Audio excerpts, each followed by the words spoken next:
میرے دوستوں، میرے بھائیوں، دیکھو یہ تھوڑی سی زندگی ہے، مختصر ترین زندگی ہے. ہم دھوکے میں پڑے ہیں. بنی اسرائیل کی زندگیاں بڑی لمبی لمبی تھی، 400 سال، 500 سال، 1000 برس. تو موسیٰ علیہ السلام کے دور میں ایک بڑھیا کو بیٹا ہوا اور وہ 80 سال یا 100 سال کی عمر میں مر گیا. 80 سال کی یا 100 سال کی عمر میں مر گیا. تو بڑی رو رہی تھی. موسیٰ علیہ السلام عید کرنے لگی. موسیٰ علیہ السلام نے کہا کہ بلی اللہ کی بندی، ٹھیک ہے، اللہ کی امانت تھی، اللہ نے لے لی، اور دیکھو 80 سال 100 سال اس کی عمر ہو گئی اور تو پھر بھی اس کے لیے رو رہی ہے. ایک امت آئے گی جس کی کل عمر 60 اور 70 کے درمیان ہوگی. 60 اور حضور صلی اللہ علیہ وسلم کا ارشاد ہے، حدیث شریف میں ہے کہ عمرنا ما بین 60 و 70.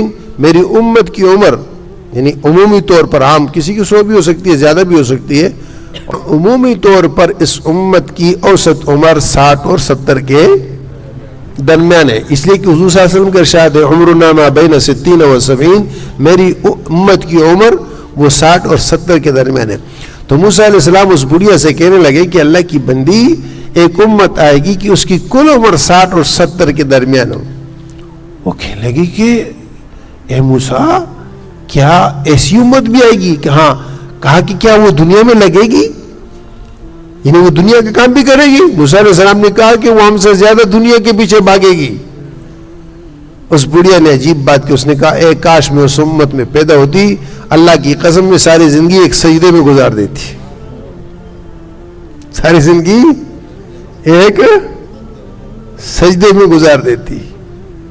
میرے دوستو، میرے بھائیوں، 60-70 میں سے جو ہمیں زندگی ملی ہے اس میں سے 20 بچپنا نکال دو، 20 بڑھاپا نکال دو، رہتا کیا ہے؟ 20 سال. 20 سال میں آپ جو ہے 10 سال راتیں نکال دو، 10 سال رہ گئے. اس میں اپنے حوائج و ضروریات کو نکال دو، باقی اطاعت کے کتنے رہ گئے؟ 24 گھنٹوں میں آپ نماز کے اوقات کو اگر شمار کرو کتنا بنتا ہے؟ 1.25 گھنٹے سے زیادہ نہیں بنتا.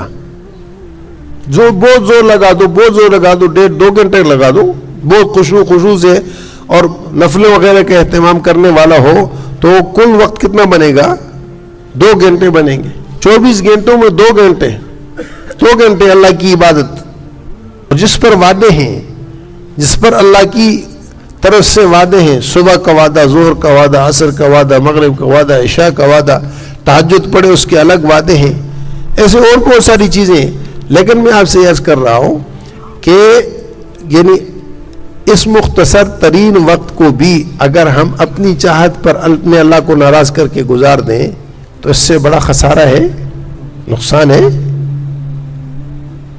اس سے بڑا اور کوئی خسارہ نہیں، اس سے بڑا اور کوئی نقصان نہیں.